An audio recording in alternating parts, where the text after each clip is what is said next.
This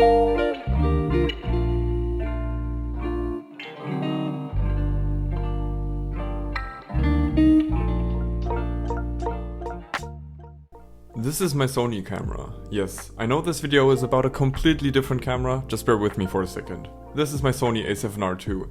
It has a 42 megapixel full frame, 5-axis stabilized sensor that can produce 90 megabyte RAW files. This camera is an absolute beast and should give me better image quality than the Fujifilm X-T30 any day of the week. Why did I buy this X-T30 then? Let's talk about that. In this video I'm going to show you a bunch of photos that I took with this camera over the past week and also a few video clips that I filmed. I'm actually filming this right now in 4K with F-Log on this camera. And yeah, without further ado, let's get right into the video. The first reason why I bought the X-T30 is that I've always wanted to try the Fujifilm film simulation features. Here's the thing, I'm a huge analog photography fan. In 2021, I have shot an unbelievable amount of film. I love the results you can get from film, but getting those results can be an immensely time-consuming process. Plus, film is getting more and more expensive.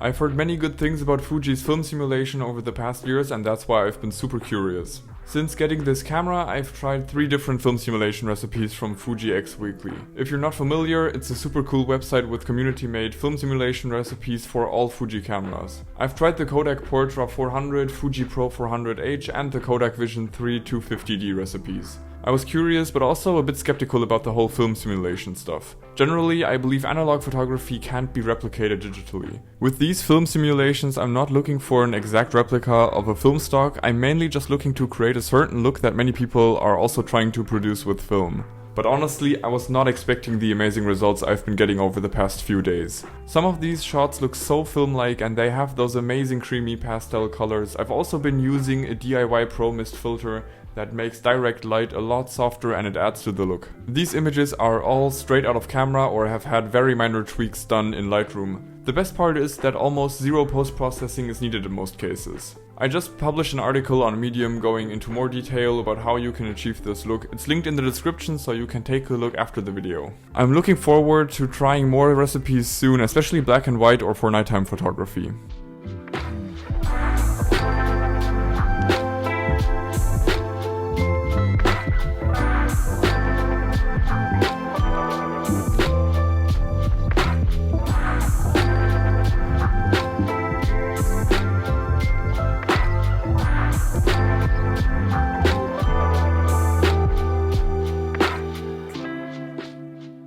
The second reason why I bought a Fuji X-T30 is that I wanted a small and light secondary digital camera.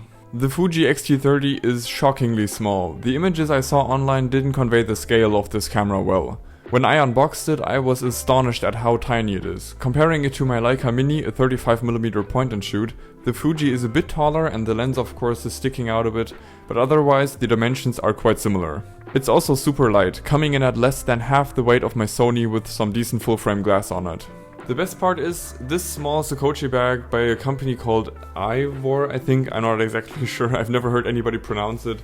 But yeah, this is a small bag that is meant for biking and you've seen it in a couple of clips already. And I do use it for biking, but it's also the perfect non-camera camera bag that I've ever owned. And it perfectly fits the X-T30 with a lot of room to spare. The form factor of this camera is perfect for my use case. I want it to be an everyday camera that I can pretty much take anywhere.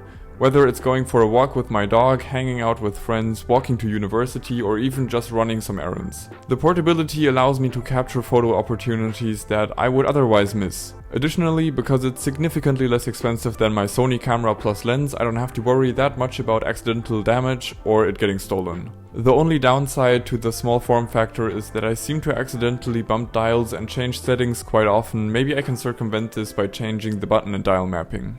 That brings me to the third reason why I bought the X-T30. Yes, the a7R II takes amazing quality images, but you don't always need the maximum amount of quality. The uncompressed RAW files from the Sony a7R II are around 85 megabytes each, and even compressed RAWs are around 45.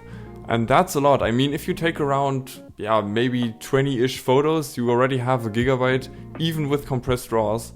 And that's so much, it adds up really quickly. So the storage requirements for that are just, yeah, insane. The RAW files from the X-T30 are around 30 megabytes and the JPEGs are around 15, so that's definitely a welcome change. Especially if I hang out with friends and take a bunch of photos of them, I will usually upload the pictures to cloud storage afterwards so my friends can download any pictures of themselves that they like. It's a super quick workflow with the Fuji to just take the JPEGs with the film simulation baked in straight from the camera and upload those, compared to importing a bunch of huge RAWs, editing them, exporting and then uploading. Compared to the Sony's 42 megapixel full frame sensor, the 26 megapixel APS-C sensor is still more than enough for everyday shooting. And whenever I'm at a location where I need to get the most quality out of the scene, I will use my A7R II. By the way, massive shout out to the built-in flash. It's quite small but performs well. This can save your images if you're taking photos of people after it gets dark.